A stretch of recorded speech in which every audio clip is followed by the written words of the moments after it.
आजी तलीम दी कमी जिद ते गुस्से दी हट धर्मी दी वजह तो मां प्यो नूं कदी कुछ समझिया ही नहीं सी ते हुण मां प्यो दुनिया तो टुर गए ने जी ते आप हुण असी मां प्यो बने आ ते पता लगा कि मां बाप साडे वास्ते किनियां तकलीफां करदे रहे आ।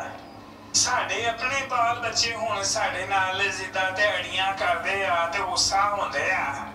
साडे मूंह नूं आना शुरू करता जी उन्हां ने हुण ते जानकारी होई आ कि असीं भी इहो ही कुछ अपने मां प्यो नाल करदे आए आ। लगदा है कि साडे मां बाप जिहड़े ने जिन्हां नाल असीं चंगा सलूक नहीं कीता, लगदा है कि साडे अमलां दीयां सज़ावां जिहड़ियां ने हुण साडे बच्चियां ने सानूं देणियां।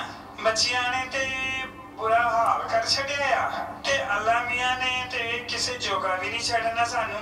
हजूर सानू दसो कि मां प्यो कोलों तलाफी माफी ते हो नहीं सकदी ते कुछ अर्ज करो हुण कि की हो सकदा है। मां बाप नू किस तरह राजी कर सकदे आ क्योंकि वो साडी जिंदगियां चों खुश नहीं गए। माँ बाप के हक बहुत ज़्यादा है। बेशक फरमाया कि अल जन्नत तहता क़दामिल उम्महात, जन्नत माँ के कदमों के नीचे है। और बाप के फरमाया कि उसकी पेशानी जन्नत का दरवाज़ा है। सुभान।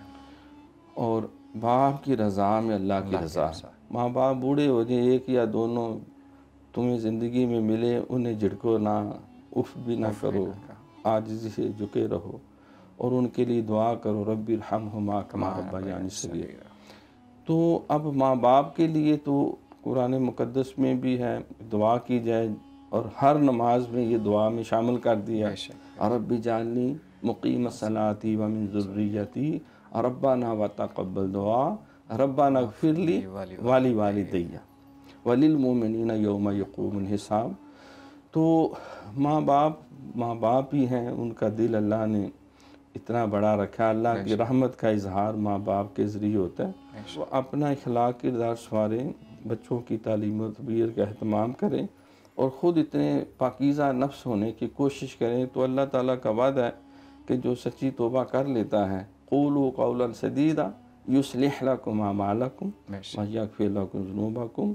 और 300 दफ़ा कम से कम इस्तग़फ़ार जब पढ़ा जाए, अस्तग़फ़िरुल्लाह रब्बी मिन कुल्लि ज़ंबिन व अतूबु इलैह। और रब्बिरहम्हुमा कमा रब्बयानी सगीरा, रब्बिरहम्हुमा कमा रब्बयानी, ये वजीफ़ा जो है ये भी इसके लिए बड़ा मौसर और कारगर है। और इसके अलावा जो है वो बावुज़ू रहने की कोशिश की जाए और अपना घर वालों का हिसार किया जाए। आयतुल कुर्सी आखिरी दोनों कुल तीसरा कलमा ये सुबह शाम 11-11 दफ़ा पढ़ के अव्वल आखिर दुरूद शरीफ 11-11 दफ़ा अपने आप को घर में दम किया जाए।